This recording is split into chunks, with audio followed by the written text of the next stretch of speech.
Communist party ఒక వర్గ దృక్పథం ఉన్నటువంటి పార్టీ.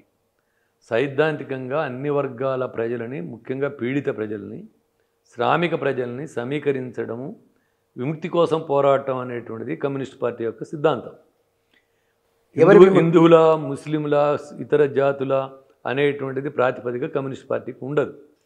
హిందువులలోనైనా మిగతా వర్గాల్లోనైనటువంటిది బాధలకు గురవుతున్నటువంటి వాళ్ళు, పీడనకు గురవుతున్నటువంటి వాళ్ళు కమ్యూనిస్ట్ పార్టీ యొక్క పునాది. అన్ని కింద స్థాయిలో ఉన్నటువంటి ఆర్ఎస్ఎస్ యొక్క పునాది అనేటువంటిది కేవలం మత ప్రాతిపదిక తప్ప లేదు. ఆ మతంలో ఉన్నటువంటి వాళ్ళందరూ, కింది స్థాయి ఉన్నటువంటి వాళ్ళందరూ వాళ్ళ ప్రయోజనాల కోసం పనిచేసేటువంటి లక్ష్యం కాదు.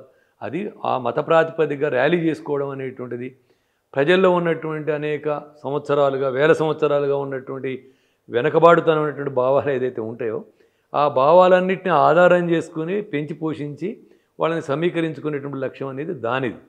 ఒక వర్గ దృక్పథం దీనిది, కమ్యూనిస్ట్ పార్టీది. అదేవిధంగా అంతర్జాతీయంగా, జాతీయంగా ఒక చైతన్యవంతమైనటువంటి ఒక భౌతికవాద దృక్పథమే కమ్యూనిస్ట్ పార్టీది. భావవాద దృక్పథమేమో ఆర్ఎస్ఎస్, బీజేపీ లాంటి వాళ్ళది. కాబట్టి భావవాద దృక్పథం ఏంటంటే దేవుడు, దయ్యము, మతము, కులము, అదేవిధంగా నమ్మకాలు, వీటన్నిటిని పెంచి పోషించి వాటన్నిటి ఆధారంగా పెరిగేటువంటిదేమో బీజేపీ పార్టీ. వాటన్నిటికి వ్యతిరేకంగా ఒక చైతన్యవంతమైనటువంటి పార్టీగా నిర్మాణం చేసుకునేది, నిర్మాణం అయ్యేదేమో కమ్యూనిస్ట్ పార్టీ. ఇది తేడా వాటి.